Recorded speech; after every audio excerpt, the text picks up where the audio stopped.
Assalamualaikum warahmatullahi wabarakatuh. Salam dan bahagia Bapak dan Ibu guru hebat. Perkenalkan, saya Bukhari, calon guru penggerak angkatan 9 dari SMP Negeri 3 Tanah Pinoh Barat, Kabupaten Melawi. Pada kesempatan kali ini, saya akan menyampaikan tugas koneksi antar materi modul 1.1. Koneksi antar materi merupakan deskripsi pemahaman dan kesimpulan saya terhadap apa yang telah saya pelajari pada modul 1.1. Pendidikan dan pengajaran tidaklah sama. Pengajaran adalah bagian dari pendidikan, merupakan proses memberi ilmu untuk kecakapan hidup anak.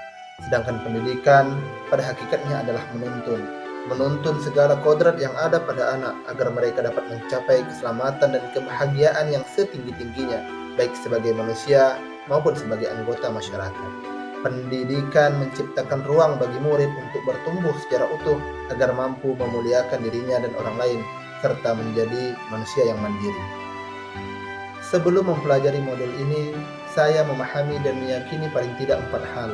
Yang pertama tentang aturan, bahwa murid cenderung hanya menuruti kehendak guru, wajib patuh terhadap semua aturan yang telah dibuat guru tanpa diberikan kesempatan untuk mengungkapkan keinginan dan harapan mereka terhadap aturan yang harus mereka jalankan. Yang kedua, terkait dengan teori tabula rasa, bahwa murid adalah kertas kosong yang harus diisi. Dalam pembelajaran, murid harus diisi pengetahuan sebanyak-banyaknya oleh guru tanpa melibatkan mereka dalam proses pencarian pengetahuan. Guru merupakan satu-satunya sumber belajar atau berpusat kepada guru. Yang ketiga, saya hanya memahami bahwa pembelajaran hanya fokus pada satu aspek. Proses pembelajaran lebih mengutamakan pencapaian kemampuan kognitif, lebih cenderung mengejar kriteria ketuntasan minimal. Yang keempat, dalam hal prosesnya, menganggap semua murid memiliki kemampuan yang sama dalam menyerap pembelajaran, sehingga tujuan pembelajaran disamaratakan. Hal ini akan menjadi beban jika tidak tercapainya tujuan pembelajaran yang diharapkan. Setelah mempelajari modul 1.1 ini, paling tidak ada 4 hal yang penting menurut saya. Yang pertama, menyadari bahwa setiap anak sudah membawa fitrahnya masing-masing. Diibaratkan kertas yang kosong, penuh dengan coretan, hanya saja coretan tersebut masih samar atau buram. Tugas kita sebagai pendidik adalah menebalkan tulisan baik pada kertas tersebut. Dalam hal ini, kita hanya memperbaiki lakunya, bukan dasarnya. Kemudian yang kedua, adalah guru membimbing anak untuk menemukan keselamatan dan kebahagiaan dalam belajarnya, dengan cara memberikan kebebasan dan kemerdekaan kepada peserta didik, sehingga mereka mampu berpikir kreatif, inisiatif, dan mampu menemukan sendiri konsep pengetahuan, bukan hanya disuapi oleh guru. Kemudian hal lainnya yang juga mempengaruhi perubahan pemikiran setelah mempelajari modul ini adalah kaitan tentang budi pekerti. Saat ini saya sadar bahwa mengejar ketercapaian kemampuan kognitif bukanlah hal yang utama, melainkan harus diselaraskan dengan aspek afektif, yakni budi pekerti. Guru harus menebalkan garis budi pekerti anak berdasarkan potensi sosiokulturalnya. Kemudian yang terakhir adalah menghamba. Saya menyadari bahwa pembelajaran itu harus mengakomodasi kebutuhan mereka dan berpusat kepada mereka, sehingga pembelajaran yang kita hadirkan dapat mengarah pada keselamatan dan kebahagiaan murid. Ketika murid bahagia, maka mereka mampu mengeluarkan semua potensi yang ada dalam dirinya.